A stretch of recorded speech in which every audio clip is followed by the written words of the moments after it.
Olá, caríssimos, caríssimas. Hoje nós vamos falar um pouquinho sobre a segunda comunidade que Paulo escreve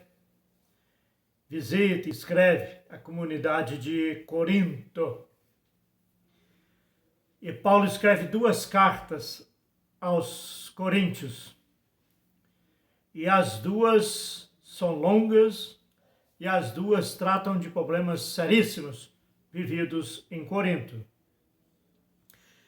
A cidade de Corinto, uma cidade grega, com mais de 500 mil habitantes na época, veja que era uma metrópole, uma cidade extremamente comercial, tinha o porto, um dos mais movimentados portos, ou o mais movimentado porto ali do Oriente Médio e também da Europa.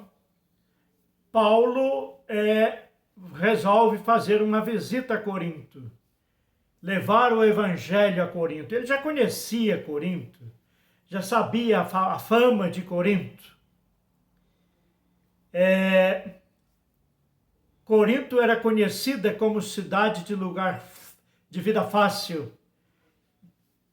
Quem queria vida fácil ia para Corinto, cidade corrupta, luxúria aos extremos. E o porto agitadíssimo, onde havia prostituição a rodo, onde havia contrabandos, enfim, era uma orgia em todos os sentidos, o porto de Corinto. Inclusive, falava assim, tinha um ditado que falava a vida de Corinto, viver como vida de Corinto, porque lá era terrível. E Paulo vai para lá, e lá Paulo mora durante 18 meses, quase 2 anos morando em Corinto, e fundando a comunidade dos coríntios, os cristãos de Corinto. E ele formou uma comunidade grande lá. E os cristãos de Corinto, eles eram da camada mais humilde, mais pobre, mais simples da sociedade deles. Muitos eram escravos, inclusive. Aliás, Corinto era uma cidade onde a maioria era escrava. E a primeira carta a Corinto, Paulo escreve por volta do ano 56 depois de Jesus. A comunidade que ele fundou, ele sai de Corinto e vai para Éfeso. E a comunidade que ele fundou em Corinto agora está dividida. Por que dividida? Porque muitos cristãos de Corinto seguiam um evangelizador. Outros seguiam a ordem de outro evangelizador. Os cristãos que estavam anunciando o evangelho em Corinto, anunciando a mensagem de Jesus a Corinto, eles foram criando uma certa pessoalidade nas pregações. Eles estavam pregando um pouco deles também. E cada um defendendo um lado e tendo um grupo com eles. E Paulo resolve esse problema, fala, não é assim não, hein? Nós precisamos unir as comunidades cristãs têm um único líder. E o líder que as comunidades cristãs têm é Jesus Cristo. Todos estão a serviço de Jesus. Todos somos discípulos de Jesus. Ninguém quer ser reizinho aqui, não. Achar que sabe das coisas, ser o maior que os outros, querer que um grupo o siga para contrapor ao grupo do outro, etc. Não podemos fazer isso.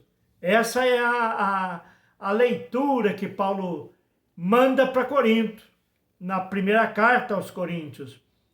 E essa carta trata desse assunto e muitos outros assuntos, como, por exemplo, a comunidade também já estava começando a viver, a voltar um pouco àquele tipo de vida de Corinto.